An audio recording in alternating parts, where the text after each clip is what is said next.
Euro 2024 begins next week in Germany. 24 teams in Europe are trying to win one of the biggest prizes in international football. They have been put into 6 separate groups of 4 to start the tournament. In this video, I will be predicting how the Euros will go. Starting with Group A, I expect Germany to win this group. The likes of Musiala and Florian Wirtz playing in behind the striker will be extremely important in this tournament. This Euros is being played in Germany, so I don't expect an upset here. In second place, we have Switzerland. This is a country who always looks good in the tournaments. They have such a well-balanced squad, with Granit Xhaka being the main man in the middle after an excellent season with Bayer Leverkusen, as well as exciting young talents like Noah Okafor and Zeki Amdouni in the squad too. I have Hungary third. They have shown to be a very well-drilled national team led by Liverpool's Dominic Szoboszlai, who's ridiculously good for them and he rarely carries them. And then at bottom I have Scotland. They have a tough group and the loss of Lyndon Dykes was a tough blow before the Euro start. Moving on to Group B, Spain will be topping this group. It's not the strongest Spain squad, but they finally have some real attacking talents. Nico Williams and Lamine Yamal are two huge additions to this team, as well as having arguably the most consistent midfielder in the whole tournament in Rodri. I'm really surprised he left Pau Kubasi and Alex Garcia out of the squad.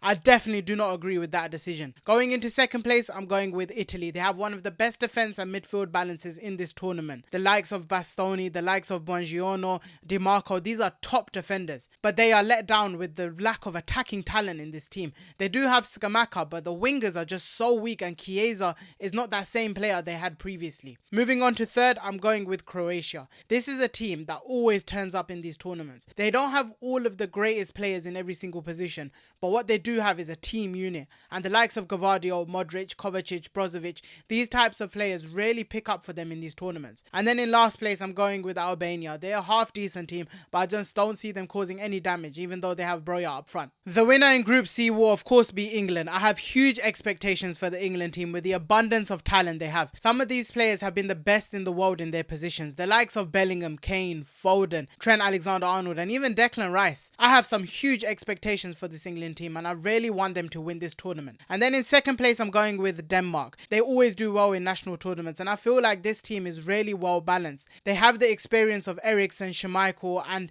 now they have the talents of Hulmund, Bar, and even someone like Rasmus Højlund up front, who I think will cause some real damage in this tournament. Going into third place, I'm going with Serbia. Their defense is weak, but the attacking talent they have is a real deal. The likes of Vlahovic and Mitrovic will cause some real problems up front. And then in last place, I'm going with Slovenia. They have Oblak in goal and they have Sesko up front, but I feel like that overall team is nowhere near the likes of Denmark and Serbia, who are above them. Group D will see France win this group, in my opinion. France have some real firepower up front with the likes of Mbappe and Griezmann. And then they also have the midfield maestros like Tchouameni and Camavinga. They have a really good balance and the bench is so strong that I just can't see anything but them winning this group. And then going on to second place, I'm going with the Netherlands. They have the strongest defense in this tournament. Van Dijk, De Ligt, Nathan Ake, Van der Ven. They've also added some star boy quality up front with the likes of Xavi Simons and even Cody Gakpo, who's really improved for Liverpool throughout the season. Moving on to third place, I'm going with Austria. They have a very strong Bundesliga midfield. They are still missing the likes of David Alaba at the back, but under Ralf Rangnick, they've actually had a really good record and I feel like they'll do some good damage in this tournament. And going into last place, I'm going with Poland. They have Lewandowski, they have Zielinski, but I feel like this team is the weakest in this whole group and maybe even the whole Euros. Group E is probably the weakest group in the Euros. Belgium will win this group. They have the likes of Jeremy Doku, Romelu Lukaku, Kevin De Bruyne, and they're actually adding some future generations into the team. I like this Belgium team, but I feel like that defense is just so weak. They have too many oldies in that defense that they can't rely on anymore. And then going into second place, I'm going with Ukraine. I feel like they actually have an underrated team. They have Zabani at the back, they have Lunin in goal, they have Mikalenko. Moving on to the midfield, they have the Zinchenkos and the Malinovskis, and up front they have Mudryk and Dovbyk. Like, you see, this team is really building something. I don't feel like they'll go too far in this tournament, but I don't feel like they'll be really bad. And going into third place, I'm going with Slovakia. Slovakia have a couple of players, but I'm not going to go into too much detail because I don't think they're going to be going very far in this tournament. And in last place, we're going with Romania, who the only player that I actually know is Radu Dragusin, and that tells you as much as you need to know. Group F will be won by another one of the favourites of this competition, Portugal. They have an incredible squad. One of the best squads, I would say top 3 in this whole competition. They have the oldies like Ronaldo and Pepe. They have peak level players like Ruben Diaz and Bruno Fernandes. And then they have the youngsters who are like Rafael Leao and even Joao Neves, who's been really impressing for Benfica this season. That's an 100 million midfielder on the bench. Roberto Martinez has has another chance with the golden generation. He didn't win anything with Belgium, but he needs to make this Portugal one count if he wants to make a name for himself. In second place, I'm going with Turkey. Every single time there's an international competition, Turkey is one of those teams who you say, this is a dark horse. They have the likes of Yildiz and Arda Güler, and then they have the midfielders of Çalhanoğlu and Koçu. So this team has a real nice balance to it, and I'll be watching Turkey really keenly, trying to see how they play. And going into third, I'm going with Georgia. They have the individual quality of Kvaratskhelia. And then fourth, I'm going with Czechia. They do have Patrick Schick, Thomas Souček and Soufal, but I don't think they'll be doing real damage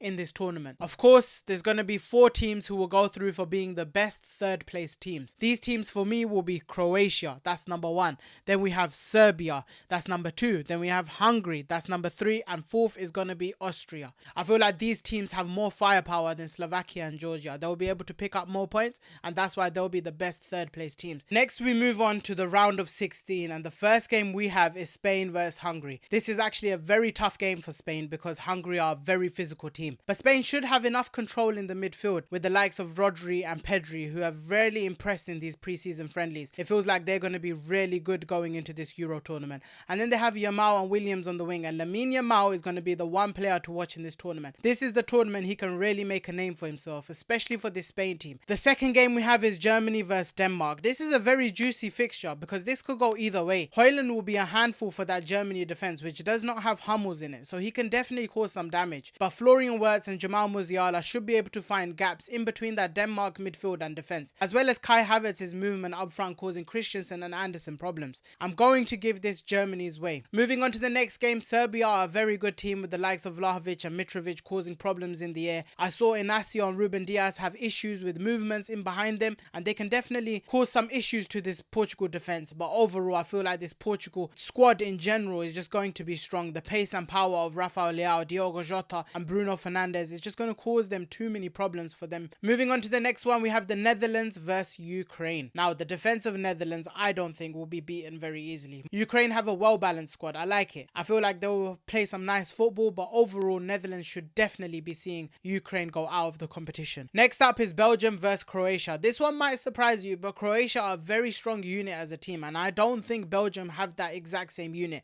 They have great individual players like Jeremy Doku can definitely beat you 1v1. Romelu Lukaku is always scoring, and Kevin De Bruyne is Kevin De Bruyne. But Croatia, I saw them play against Portugal the other day, the likes of Perisic, Pasalic and Budimir. These type of players that you don't hear of really step up for their country. And the fact that Gvardiol is there, Kovacic is there, and then you have Modric, his captaincy and his leadership will take Croatia quite far in this tournament. So I'm actually giving this to Croatia. The next game we have is France versus Turkey. Now, I think this is an easy France victory. Turkey have a very good team like I spoke about. I feel like they'll get out of the group stages and they won't be a flop in this tournament. But coming up against a France team like that, I just don't see this going any other way. And Mbappe will be doing very, very well in this tournament. The next game is England versus Austria. I'm going to give this England's way. They have too much individual talent. The likes of Jude Bellingham, Phil Foden, Harry Kane will cause Austria too many issues. Austria have a couple of players in the midfield, but overall, England's midfield will overrun that midfield. And I feel like England will win this one easily, moving on to the quarterfinals. The final game we have is Switzerland versus Italy, and I'm going to surprise you here again. Some of you might think Italy will win this, but Italy's attack is just not strong enough. And Switzerland are one of those teams, like I said, they get an upset every single year. I remember that time they beat France, and I feel like something similar will be happening here. The quarterfinal starts with an absolute blockbuster fixture. Germany versus Spain. This will be a spicy game. The control of Spain's midfield, Pedri and Rodri, like I've spoken about before, against the technical quality of the 10s at Germany. And you can't forget that Germany have Toni Kroos and İlkay Gündoğan to really support that midfield with their experience. I feel like Germany will win this one only because of the quality of Spain's defense. The next fixture we have is Portugal versus Netherlands. The Netherlands have that tight defense. They're making sure they're playing the 5-3-2. Sometimes it might be a 4-3-3 with Van de Ven being a left back, and then you have Frimpong being a winger who's also used to defending. The midfield's going to be really tight with the likes of Frenkie de Jong, Tiani Reinders, but Portugal's squad in general, even if it's 1-1, 2-2, Portugal have that ability to change the game.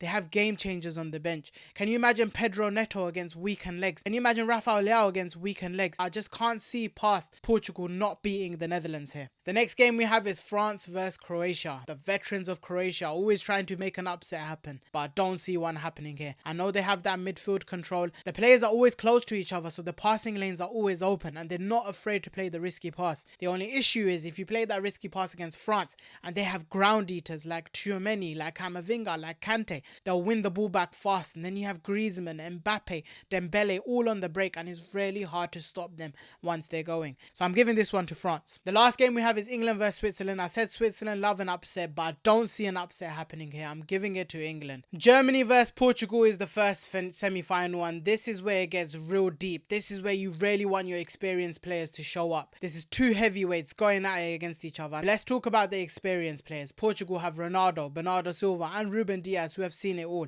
They need them to step up. Germany have Kroos, Gundogan and Rudiger. So this is a very tight game. Both teams have a similar level of experience, similar level of talent. Feel like Portugal's young starlets are going to do the damage. They have that little bit of dynamism about them. I love Florian Wirtz, I love Jamal Musiala, but they don't have that level of change about them. Rafael Leao on a 1v1 and the likes of Vitinha controlling the pitch, Joao Neves on the pitch, Bruno Fernandes who can make something happen out of nothing. I feel like Portugal have more of the X factor than Germany do, and in these type of games, X factor is huge. So I think the overall squad of Portugal is the reason why they will beat Germany in the semi-final. The next game we have is England versus France. This is a repeat of the heartbreak we saw previously when Harry Kane missed that penalty and France beat us, man. But this time, England are ready with more experience in their team and better players. The likes of Harry Kane, Bellingham, Foden and even Bukayo Saka, they've all improved over these couple of years and they're a bit more closer to France than they were previously. And in the semi-finals, I feel like England's players, England have that little bit of X factor. If Trent Alexander-Arnold plays, then I feel like England will definitely be winning this game. It will be very tight because France have an excellent squad and you can never count against a team that has Kylian Mbappe at left wing. This is a proper final. England versus Portugal. The complete squad of Portugal going up against the brilliant England squad. England's whole tournament, by the way, like I said, relies on John Stones' fitness. I'm hoping he stays fit for the whole tournament. That's the only way I see them going into the final because those centre-back options other than him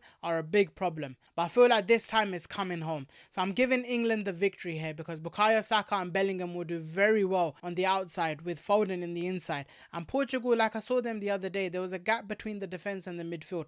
And that is the exact spaces that Phil Foden and Harry Kane really thrive on. And if Harry Kane can pick up the ball there and Bukayo Saka and Bellingham go wide for him, or if it's Foden wide, Harry Kane will be able to find them in space. And I feel like Trent Alexander-Arnold on that Rafael Leao side, or even if it's Joao Felix, they're very lazy at coming back. So Trent will be able to push up on that side. And even if it's Kyle Walker, and because of that, I feel like they'll be able to break down this Portugal team.